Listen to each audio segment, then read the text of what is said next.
சிவாய நம. வணக்கம்மா, திருச்சிட்டம்பலம். ம். வணக்கம் சாமி. ம்.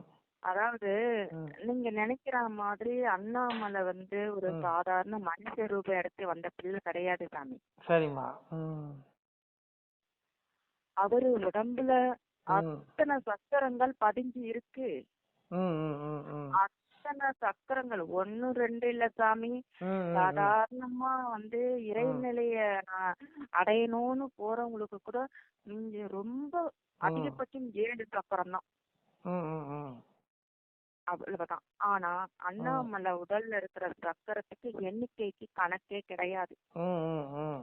அப்படி பார்க்க போனா உண்மையாவே பரந்தாமனே மனித ம். ரூபத்துல ம். வந்த மாதிரிதான் எங்களுக்கு ம். அருள் ரீதியா தெரியுது. தெரிய சரிம்மா. வந்திருக்கு. ம். இது சாதாரண மக்கள் அவங்களா சொன்னா நம்ப மாட்டாங்க சாமி.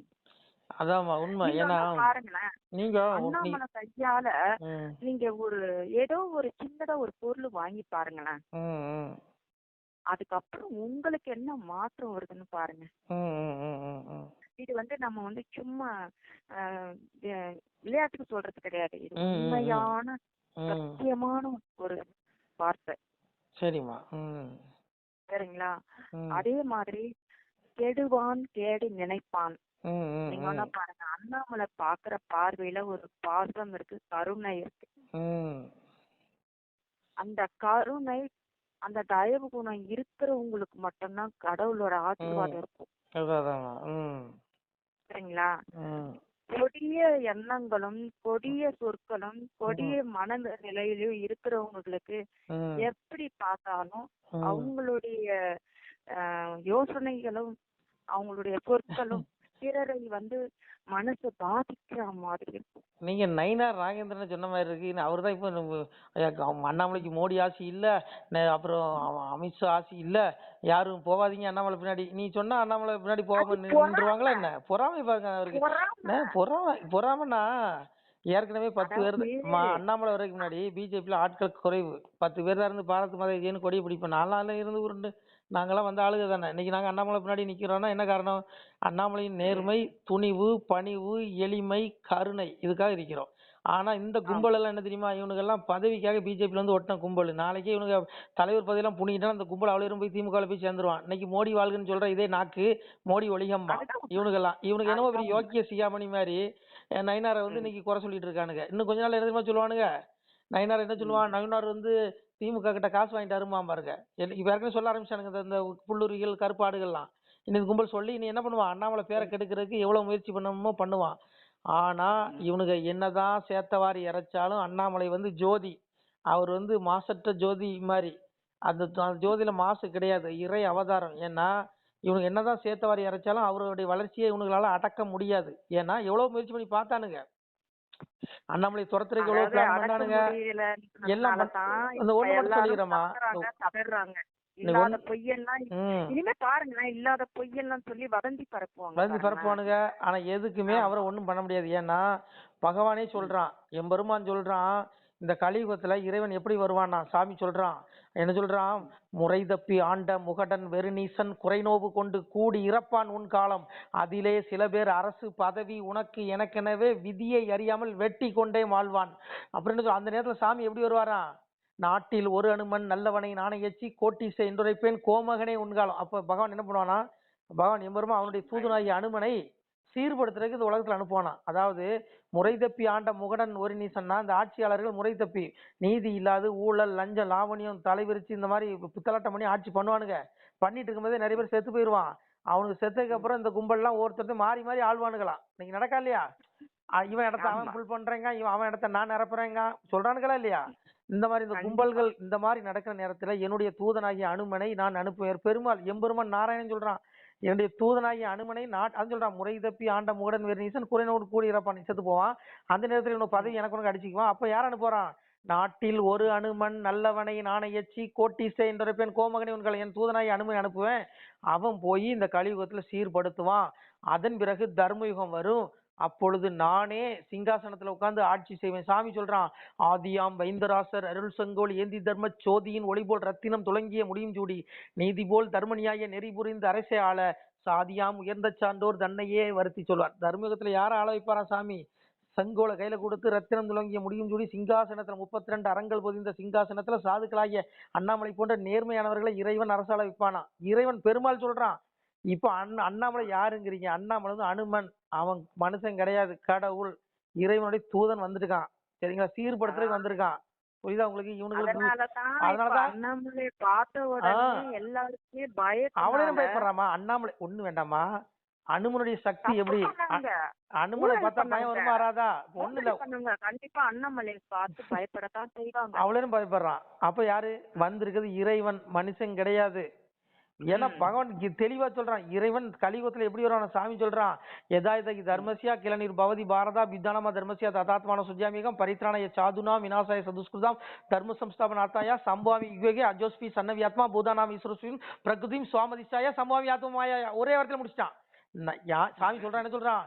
நான் இந்த உலகிற்கு சிவனாக ஈஸ்வரனாக இருந்தும் கூட என்னுடைய பிரகிருதியை, அதாவது என்னுடைய படைக்கும் சக்தியை வசப்படுத்தி கொண்டு சாதாரண மனிதனை போல வெளிப்படுகிறேன். சம்பாவிக எதுக்கு வரான்? நான் தர்மத்தை நிலைநாட்டுவதற்காகவும் பாவ செயல்புரியும் துஷ்டர்களை அழிப்பதற்காகவும் சாதுக்களை ரட்சிப்பதற்காகவும் நான் ஒவ்வொரு யுகந்தோறும் வரேன்னா. சுவாமி வந்துட்டான். நான் என்ன பொறுத்தவரையில அண்ணாமலை சாதாரண மனுஷன் கிடையாது. அவன் பரபிரம்மம், ஏகாபரம், இறைவன் அவனுக்குள்ள இறங்கியிருக்கான். அந்த உடல் வேற, உள்ள இருக்க ஆத்மா வேற. புரியுதா உங்களுக்கு? ஆனா இந்த கும்பலுக்கு அது தெரிய மாட்டேங்குது. ஏன்னா சாதாரண மனுஷனாக இருந்தால் விருப்பு வெறுப்புக்கு ஆட்பட்டவன் தான் சாதாரண மனுஷன். பதவியை விரும்புவான். ஆனா அண்ணாமலை பதவி வேண்டாங்கிறாரு. இன்னைக்கு இசட் பிரிவு பாதுகாப்பு வேண்டாங்கிறாருங்க. ஏங்க, ஒரு 2 துப்பாக்கி ஏந்தி போலீஸ் பின்னாடி வந்தாலும் அவனுக்கு தலக்கணம் வந்துடும், தற்பெருமை வந்துடும். இவருக்கு ஒரு முதலமைச்சருக்கு இணையான பாதுகாப்பு இருக்கு. அந்த பாதுகாப்பை வேண்டான்னு சொல்றாரு. அப்படின்னா அவன் இறைவனாக தான் இருக்கக்கூடும். ஏன்னா இறைவனுக்கு தான் தற்பெருமை இருக்காது. அது சாமி சொல்றான், நிர்மாண மோகா ஜிதசங்க தோசா அத்தியாத்தியம் வித்யா வினிருத்தோ காமாக தொந்தேர் முக்தாக சுகுதுக சம்ஜர் கச்சனி மூடா பதவியும் தத்துங்கிறான். அதாவது இறை இலக்கணம், இறைவனுடைய சொருபம் என்ன? சாமி சொல்றான், தற்பெருமையும் மோகம் அகன்றவர்கள், பற்று என்ற குறைபாட்டை வென்றவர்கள், பரமாத்ம ஸ்வரூபத்தில் நிலை பெற்றவர்கள், ஆசைகளை முழுமையாக அழித்துக் கொண்டவர்கள், இன்ப துன்பம் என்ற இரட்டைகளிலிருந்து விடுபட்டவர்கள் ஆகிய ஞானிகள் அந்த அழிவற்ற பரமபதத்தை அடைகிறார்கள். இப்ப அண்ணாமலைக்கு பாருங்க, தற்பெருமை இல்ல, பதவி வெறி இல்ல, மோகம் இல்ல. இப்ப அண்ணாமலைக்கு தற்பெருமை, பதவி வெறி இருந்துச்சுன்னா அன்னைக்கு மோடி காலில் அமித்ஷா காலில் விழுந்திருப்பாரு. இந்த கும்பல் மாதிரி ஜாலரை அடிச்சிருப்பாரு. அவருக்கு ஜாலரை அடிக்க தெரியாது. ஏன்னா பரபிரம இறைவன். அண்ணாமலைக்கு எந்த பதவியும் தேவையில்லைங்க. அவருக்கு ஞானம் பெற்றவர், அவருக்கு எல்லாம் தெரியும். இந்த குண்டூசி மாதிரி இந்த உலகம் என்னங்கிற எங்க அப்பாவுடைய பாதத்துக்கு முக்காலடி இந்த பூமி. சாமி பெருமாளுக்குடைய பாதத்துக்கு முக்காலடி. சாமியை சொல்றான், எவரவர் இருந்து மணியம் பண்ண வேண்டும் என்றாலும் எந்த முக்கால் அடிக்குள் தானே சிவனேங்க. மகாவிஷ்ணு சிவன்ட்ட உரையாடுறான். சிவனே, என்னுடைய முக்கால் அடிக்குள்ள தானப்பா அந்த பூமி. இதுல இருந்துட்டு இந்த கும்பல் நான் பெரியவன் நீ பெரியவன் அநியாயம் கதறானுங்களே. இந்த கலியுகத்தை முடிக்கிறதுக்கு எனக்கு கொஞ்சம் நாள் இருக்குது. கலியுகம் விளைந்து போச்சு. என் சக்கராயுதத்துக்கு இறை காணும் ஒரு மத்திய சிவனுங்கிற சீக்கிரத்தில் கலியுகத்தை முடிக்க போறான். அதனால இது பலஞ்சலம் கழிக்கிற கும்பல் தன்னை அறியாமல் தான் யாருங்கிற அந்த இதை தெரியாம முட்டாள்தனமா ஆடுறானுங்க. ஆனா இவனுங்களை சீர்படுத்துறதுக்கு தான் இறைவன் அவதாரம் பண்ணி வந்திருக்காங்க. இவனுக்கு புத்தி சொந்த பொல்ல வந்தவன் தாங்க அண்ணாமலை இறைவனுங்க. இறைவனோட தூதன் அனுமன் தான் ராஜா அண்ணாமலை. அதனால இங்க பாருங்க, அண்ணாமலைக்கு எதிரால இந்த நைனாரு இல்ல, எந்த கொம்புல தான் காணாம போயிருவானுங்க. எவனு ஏங்க பரபிரமம் முன்னாடி எவனும் நிக்க முடியுமா சொல்லுங்க?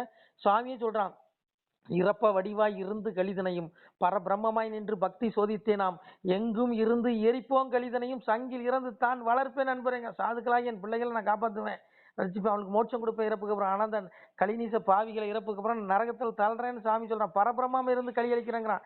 பரபிரம்மம்னு என்ன எங்க இருக்கு? சதாசிவம் ஏகமதாய் நிறைந்த பரன் இருந்து உலக அழிக்கிறாங்க. சிவபெருமான் எங்க இருக்கிறான்? பரபிரம்மம். அவன் இல்லாத கிடையாது.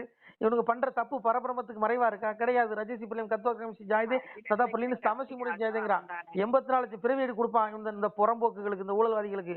மலஞ்சலம் கழிக்கிற புழு விலங்கு பறவைன்னு 84 லட்சம் பிறவிகளுக்கு கொடுக்குறாங்க அந்த கும்பலுக்கு இறப்புக்கு அப்புறம் ஆத்மாவுக்கு. இன்னைக்கு மந்திரியா இருப்பான், பெரிய ஊழல் பண்ணியிருப்பான், இன்னைக்கு சிஎம்மா இருப்பான். என்னன்னு இருந்துட்டு போவா. ஏன் இறப்புக்கு அப்புறம் உனக்கு என்னடா வரப்போதும்? முன்னாடி நீ செய்யற பாவ மூட்டைகள் வரடா. நீங்க பண்றதுக்கு பேர் ஊழல் இல்லடா, அது பாவ மூட்டைடான்னு அண்ணாமலை புத்தி சொல்றான். எதுக்கு சொல்றான்? நீ நரகத்துல உன் ஆத்மா விழுந்துடக்கூடாது. 84 லட்சம் பிறவி எடுத்து புழு விலங்கு பறவை செத்து பிறந்து வந்து செத்து நாசமா போகாதீங்கடா, மோட்சத்துக்கு போங்கடா வழிகாட்டுறான். உதாரணத்துக்கு ஒன்று எடுத்துக்கலாம். அன்னைக்கு சூரனுக்கு சாமி புத்தி சொல்றான், இறப்பதறியாமல் எரியை மிக கண்டாவி உற்பசிக்க சென்ற வெட்டியில் இறந்தார் போல் தம்பி தமையன் சந்ததிகள் மந்திரிமார் மும்பிலுள்ள சூரர் முடுக்கமதை கண்டாவி நம்பி பதமறந்து நாம்பிரிதனவே கெம்பினான் சூரன் கெட்டனர்கா நம்மானை. எங்க அப்பா முருகபெருமான் சொல்றான், அடே சூரபத்மா, அதாவது இறப்பதறியாமல் எரிய மிக கண்டாவி உற்பசிக்க சென்ற வெட்டியில் இருந்தார் போல்னா, எரியிற நெருப்ப வெட்டில் பூச்சியானது தனக்குள்ள உணவு நினைச்சு அதே உட்புகுந்து அது தன்னைத்தானே அழிச்சிக்குமா. அது போல என் நாய நீ பதவி சிவன் கொடுத்த வரம் இருக்கு, என்னை எவனும் அழிக்க முடியாது அப்படிங்கிற ஆணவத்தில் ஆடாத முட்டாளே. என்ன சொல்றான், நீ காரணம் இது இல்லாமல் கவ்வை இல்லா வாழ்ந்திருந்து மரணம் அது வந்து ஜீவனம் ஆண்டு போகுகையில் நன்மை அது கூட நாடுமே இல்லாது திண்மை வராது தேவரை விட்டு விடுங்க. தேவர்கள் சிறைப்பிடிச்சு வச்சிருக்காடே முட்டாளே, உனக்கு இறப்புக்கு அப்புறம் ஆத்மா ரெடி, நீ செய்கிற பாவங்கள் தானே வரும். அந்த பாவத்துக்கு நீ நரகத்துக்கு விழுந்து சொத்து செத்துறாத, நீ புண்ணியத்தை தேடு, மோட்சத்தை தேடு, உனக்கு பிறவா நிலைங்கிற மோட்ச விட கொடுத்துருவான், எல்லா துன்பத்திலும் ஈடுபட்டுருவாடா நாயன்னு சொல்லி முருகப்பெருமானை சூரனுக்கு புத்தி சொன்னான்.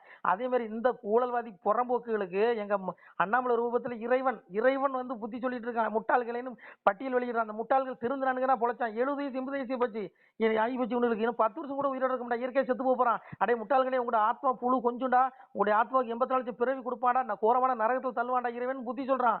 ஆனா இவனுக்கு கேட்கறானுங்களா? இவனுக்கு ஞானம் கிடையாது. இவனுக்குலாம் 84 லட்சம் பிறவி வரக்கூடிய கும்பல் 7 பிறவி தான் மனித பிறவி, மீதி எல்லாமே புழு விலங்கு பறவைங்கிற எலி பிறவி தான் கிடைக்கும் மோட்சத்துக்கு போகலன்னா. அதான் சாமி சொன்னா, 6 பிறவி அறிய உன்னை நினையாமல் தூருமிக பேசி தொழாத பேர் ஆனாலும் 7ஆம் பிறவியில் எல்லளவு நினைத்தாலும் வாரி அணைத்து வைகுண்ட இவனை எங்க அப்பன் கருணை கடல். உனக்கு 7 பிறவி தான் மனித வாய்ப்பு. இந்த 6 பிறவி இறைவனை கண்டபடி கெட்ட வார்த்தையில் திட்டினாலும் கூட 7வது பிறவியில் எல்லளவு நினைச்சா கூட உனக்கு வாரி அணைத்து வைகுண்டம் கொடுக்குறான். அப்படி கருணை கடல். அதை தான் அடிக்கடி புத்தி சொல்றாரு அண்ணாமலை. ஆனால் இவனுக்கு கேட்கறானுங்களா? திருப்பரங்குன்றத்துல நான் விளக்கு ஏற்றக்கூடாதுன்னு, நான் விளக்கத்துக்கு முடியாதுன்னு அன்னைக்கு அவன் விளக்கையும் அணைச்சு விட்டாரு. முருகன் அணைச்சானா இல்லையா? திருப்பரங்குன்றத்துல மயில் அந்த தீபத்துணை மயில் கல்லுன்னு இன்னைக்கு ஒரு சின்ன பையன் தோக்கடிக்கிற அளவுக்கு உங்களை ஆக்கி விட்டானா இல்லையா இறைவன்? அதான் முருகன். இவனுக்கு ஆணவத்துல ஆடுறாங்க. எங்க அண்ணாமலை புத்தி சொல்ற அண்ணாமலை இறைவனுங்க, இவனு அறியாம பேசிட்டு இருக்கான். அதனாலமா, ஏன்னா இவனுக்கு அந்த உள்வாங்கிற சக்தியும் கிடையாது. ஏன்னா இறைவன் கலியுகத்துல எப்படி வருவானா, கல்வி கடவுள் சரஸ்வதி சொல்றா, கடவுள் இறைவன் எப்படி வருவானா, சாமி சொல்றா பாருங்க, ஆத்தா தாளாட்டுறா. தார தர தர தராரோ, தார தர தர தராரோ, உலகம் 14 ஒரு கூடைக்குள் ஒரு சொல் மொழிக்கால பிறந்தவரோ, இலகு பிரகாச சுவடு கொண்டு இலங்கும் பதியால வந்தவரோ, அம்பு கணைகள் ஒன்றும் இல்லாமலே அழிக்க வந்தாரோ கலிதனையும், வாழும் ஆயுதம் எடுக்காமலே வதைக்க வந்தாரோ கலியுகத்தை, கூட படைகள் துணை இல்லாமலே குறும்பை அடக்க வந்த கன்றோ, சாட தலையாரி ஒன்றில்லாமல் சதைக்க வந்தாரோ கலிதனையும், கோளு பேய்களை கிரகங்களை கொல்ல வரம்பற்ற நாரணனோ, காணா கருவாதி குருமூலமோ கர்த்தன் கர்த்தாதி கடவுள் தானோ, தார தர தர தாராரோ, தார தர தர தாராரோ. யாரு? தாய் கலைவாணி தாளாற்ற இறைவன் கலியுகத்தில் எப்படி வருவானா, அம்பு கணைகள் ஆயுதங்களை ஒண்ணு எடுத்துட்டு வரமாட்டானா, அந்த கலியுக பாவிகளை இழுப்பதற்கு கூட படைகளை கூட்டிட்டு வரமாட்டானா, வாழு ஆயுதம் எடுக்காமலே இந்த நீச பாவிகளை வதச்சிருவானாரு. இன்னைக்கு அண்ணாமலை பாருங்க, சாதாரண தனி ஒத்த மனுஷங்க வந்திருக்க இறைவனுங்க, ஒத்த மனுஷன் ஒரு மயக்க பிடிச்சானா அவ்வளோ பேரும் கதறான். இறைவன் என்ன படைகளை கூட்டு வந்தானா, இல்ல வாழு ஆயுதங்கள் எடுத்தானா? எடுக்கல. ஏன்னா கலியுகத்துல இறைவன் வாழு ஆயுதத்தை எடுக்காமலே இவங்களை அழிச்சிருவான்னா. இன்னைக்கு பாருங்க நடுங்குறான். அண்ணாமலை ஒத்த மனுஷன் தான். கூட படைகள் இருக்கா? கிடையாது. பிஜேபி தலைவர் அவளையும் ஓரம் கட்டிட்டான். ஆனா அண்ணாமலை ஏதாவது உங்களால பண்ண முடியுதா சொல்லுங்க? ஒண்ணும் கிடையாது. ஏங்க அண்ணாமலை அவதாரங்க, கல்வி கடவுள் கலைவாணி தாய் சொல்றா, நான் சொல்லல. இந்த மூட்டை பூச்சிகளை நசுக்கிறதுக்கு வாழு ஆயுதத்தை இறைவன் எடுக்க மாட்டானா. 2 வார்த்தை பேசினாலும் ஓடுறான். அண்ணாமலையா என்ன விட்டுருங்க விட்டுருங்கன்னு கதறான். போன பண்ணி பர்சனலா மன்னிப்பு கேட்கறான் ஒருத்தனும். ஏங்க இறைவனுங்க, ஏங்க பரபிரம்ம கடவுளுங்க அண்ணாமலை, மனுஷன் கிடையாது. இவனுக்கு என்னமோ அண்ணாமலை பத்தி தெரியாம மைக்க பிடிச்சி பேட்டி கொடுத்துட்டு இருக்கானு, வாய் இருக்குன்னு சொல்லிட்டு. அடே நீ என்னடா அண்ணாமலையை மறைக்கிறது? அண்ணாமலை எந்த கும்பனாலையும் மறைக்க முடியாது. பரபிரம்மம் அவரு. அறியாமல் பேசிட்டு இருக்காங்க அந்த மூட்டை பூச்சிகள்லாம். சரிம்மா, நன்றி. ஓம் நம சிவாய. திருச்சிற்றம்பலம். சிவாய நம. திருச்சிற்றம்பலம், தில்லையம்பலம், பொன்னம்பலம். சிவாய நம. உறவுகளே, சிவ அன்பர்களே, தற்போது தாங்கள் இந்த வீடியோவில் பார்க்கக்கூடிய இடத்துல ஒரு சிவாலய திருப்பணி ஒன்று நடந்து கொண்டிருக்கிறது. இந்த இடத்துல பார்த்தீங்கன்னா முன்பு ஒரு காலத்தில் வந்து ஒரு சிவாலயம் இருந்திருக்குது. அதாவது இந்த ஏரியா வந்து இப்போ வந்து ஒரு தென்னை மரங்கள் பனைமரங்கள் சூழ்ந்த காடாக இருக்கிறது. முன்பு ஒரு காலத்தில் இங்கே ஒரு ஊர் இருந்ததாக சொல்கிறாங்க. ஆனால் இப்போது சுற்று வட்டாரத்தில் 5 கிலோமீட்டர் சுற்றுலா ஊரே கிடையாது, காடு. இப்போ இந்த இடத்துல ஒரு சிவாலயம் வந்து அமையிருக்கிறது. இந்த சிவாலயத்தில் வந்து இருந்த அந்த சாமியுடைய திருமணியை வந்து எடுத்து வச்சிட்டோம். திருப்பணி முடிஞ்சதுக்கப்புறம் பிரதிஷ்டை பண்ண இருக்கிற உறவுகளே, தற்போது இந்த வீடியோ பார்க்கக்கூடிய உறவுகள் தங்களால் முடிந்தால் ஒரு சின்ன உதவி செஞ்சு கொடுங்க. எங்கள் இடத்துல பொருளாதாரம் இல்லை, அதனால் பார்த்திங்கன்னா அந்த வேலையெல்லாம் அப்படியே நின்று போச்சு. பாருங்கள், இந்த அப்படியே பாதியிலே நிற்கிது இந்த சிவாலய திருப்பணி வந்து. பக்த கோடிகள், அன்பு உள்ளங்கள், தயவுசெய்து நீங்கள் உதவி செய்ய விருப்பமுள்ள உறவுகள் உதவுங்க. உங்களுக்கு கோடி புண்ணியம் கிடைக்கும். இந்த சாமியோடைய அருள் அனுகிரகம் உங்களுக்கு கண்டிப்பாக கிடைக்கும். இது வந்து ஒரு புகழ்பெற்ற சிவாலயம் கூட சொல்லலாம். சாமியோட திருமேனியை எடுத்து வச்சிட்டோம். இந்த இடத்துல பார்த்திங்கன்னா ஒரு வாசி தண்டம் இருக்குது. அந்த காலத்தில் ஒரு முனிவர் யாரோ தவம் செஞ்சுருக்காங்க. அவங்களுடைய வாசி தண்டம் அவர் திருக்கரங்களால் எழுதின ஓலைச்சுவடி கூட இன்றும் இருக்குது, இன்னும் பாதுகாக்கப்பட்டு வருது. அது கோயில் திருப்பணி முடிஞ்சதுமே அதையும் நாங்கள் அந்த வழிபாட்டுக்கு வச்சுடுவோம். இந்த சிவாலய திருப்பணி வந்து சாமி திருநாமம் வந்து முக்தீஸ்வரர் அப்படிங்கிற திருநாமத்தில் வழங்குறாரு. நெல்லை மாவட்டம் நாங்குநேரி தாலுகாவில் இந்த சிவாலயம் அமைய இருக்கிறது. உறவுகளே, இந்த வீடியோ பார்க்கக்கூடியவங்க ஒரு 2 பேருக்காவது கொஞ்சம் ஷேர் பண்ணுங்கள். இந்த வீடியோ பார்க்கக்கூடிய யாராவது ஒரு சின்ன உதவி செஞ்சால் இந்த ஆலய திருப்பணி வந்து கண்டிப்பாக நாங்கள் வெற்றிகரமாக முடிச்சுடுவோம். பாருங்கள், அந்த வேலை எல்லாமே அப்படியே நிற்கிது. கல்லெல்லாம் இறக்கி போட்டிருக்கோம். இன்னும் நிறைய கற்கள் தேவைப்படுது. சுவாமியோடைய அந்த திருக்கோபுரம் பார்த்திங்கன்னா லிங்க வடிவிலே அமைக்க இருக்கிறோம்.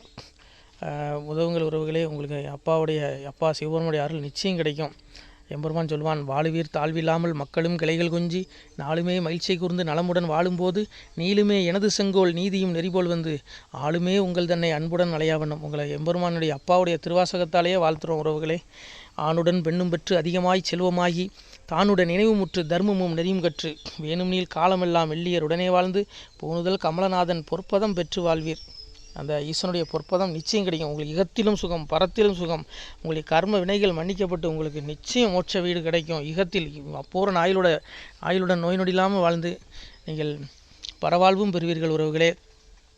மக்களே, நீங்கள் எல்லாம் வாழ்பொன்னம் பதியிற் சென்று முக்கியமான யுகநில மதிலே தன்னால் கக்கிய பொன்கள் ஸ்வர்ணம் கைமணம் குளிர அன்னம் பொக்கிஷம் நிறைய வைத்து புகழ உண்டு இனிதாய் வாழ்வீர். இந்த இகவாழ்வும் பரவாழ்வும் உங்களுக்கு சுகப்பட அப்பன் ஈசனர்களால் வாழ்த்துகிறோம். இந்த திருப்பணிக்கு உதவி செய்ய ஒரு ஜிபே எண் சொல்கிறோம். இந்த எண்ணில் நீங்கள் உதவலாம். நீங்கள் இந்த எண்ணிலே நீங்கள் தொடர்பு கொள்ளலாம். ஜிபே, ஃபோன்பே, வாட்ஸ்அப் எல்லாம் இந்த நம்பர் தான். 93 85 44 31 06 93 85 44 31 06. இந்த எண்ணில் நீங்கள் உதவலாம், தொடர்பும் கொள்ளலாம். வாட்ஸ்அப்பும் இந்த எண்ணு தான், ஜிபே இந்த எண்ணு தான் உறவுகளே. முடிந்த அளவுக்கு 2 பேருக்காக ஷேர் பண்ணுங்கள். இந்த வீடியோ பார்க்கக்கூடிய யாராவது ஒருத்தர் சின்ன உதவி, நீங்கள் வந்து பெரிய அளவில் செய்யணும் கூட, நீங்கள் ₹1 நீங்கள் தந்தாலும் மனசார வேண்டி ஏற்றுக்கிறோம் உறவுகளே. உதவுங்கள். முடிஞ்ச அளவுக்கு கொஞ்சம் ஷேர் பண்ணுங்கள். நன்றி. சிவாய நம. திருச்சிட்டம்பலம், தில்லையம்பலம், பொன்னம்பலம். உறவுகளே, நம்ம இந்த இடத்துல வாழ்ந்து மறைந்த ஒரு சித்த மகாபுருஷர் பயன்படுத்திய பல 100 ஆண்டுகளுக்கு முன்பு உள்ள வாசி தண்டம் ஒரு சித்த மகாபுருஷர் பயன்படுத்தியது. அவர் திருக்கரங்களால் எழுதிய அந்த ஓலைச்சுவடி கூட பாருங்கள், இன்னும் பாதுகாக்கப்பட்டு வருது. இந்த சிவாலயம், நம்முடைய அந்த சிவாலய திருப்பணி முடிந்ததுமே எம்பெருமான் அவர் எழுதிய அந்த சிவனை பற்றி புகழ்ந்து எழுதிய அந்த பாடல் வரிகள் இதில் இருக்குது. இந்த வாசி தண்டம் அவர் பிரதிஷ்டை செய்த அந்த லிங்க திருமேனியையும் இந்த இடத்துல நாம் இந்த ஆலயம் கட்டி நாம் பிரதிஷ்டை செய்திருக்கிறோம். அனைவரும் இந்த ஆலய பிரதிஷ்டைக்கு கண்டிப்பாக வரணும். முடிஞ்ச அளவுக்கு வீடியோ பார்க்குறவங்க உதவி பண்ணுங்கள் உறவுகளே. பொருளாதாரம் இல்லாமல் திருப்பணி நின்று போச்சு. முடிஞ்ச அளவுக்கு ஷேர் பண்ணுங்கள், உதவுங்க. நன்றி. நம சிவாய. திருச்சிட்டம்பலம், தில்லையம்பலம், பொன்னம்பலம். இந்த புண்ணியபலம் தங்களுக்கு உடானக்கூடியாக வரும் உறவுகளே. நம சிவாய.